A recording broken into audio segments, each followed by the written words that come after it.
માધવપુર ઘેડ વિસ્તારમાં વરસાદી પાણી ફરી વળતા જનજીવન પ્રભાવિત થયું છે। ચિંગરિયા અને મંડેરને જોડતો માર્ગ પાણીમાં ગરકાવ થયો છે અને વાહન વ્યવહાર પણ ઠપ થયો છે। આસપાસના ખેતરોમાં પાણી ભરાતા ખેડૂતોની ચિંતા વધી છે। ઉપરવાસમાંથી આવેલા વરસાદી પાણીથી ઘેડ વિસ્તાર જળબંબાકાર થતા ધારાસભ્ય કાંધલ જાડેજાએ ઘેડ વિસ્તારની મુલાકાત લીધી હતી અને ખેડૂતોની સમસ્યાઓ સાંભળી અને રજૂઆતો સ્વીકારી હતી। પાણીના નિકાલ અને તાત્કાલિક રાહતની ખેડૂતો માંગ કરી રહ્યા છે।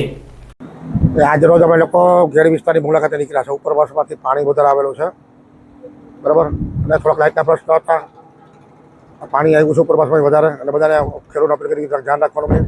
બહાર હાઈવે રસ્તા બધા પાણી ભરાઈ ગયા છે, એટલે બહાર એક ધ્યાન રાખશે। બાકી જે નાના મોટા પ્રશ્ન હતા બધા એ પ્રશ્નનું નિરાકરણ કર્યું ત્યાં આવીને પાણી આવ્યું છે ઉપરવાસમાં વધારે, એટલે નિરીક્ષણ કરવા આવ્યા છે।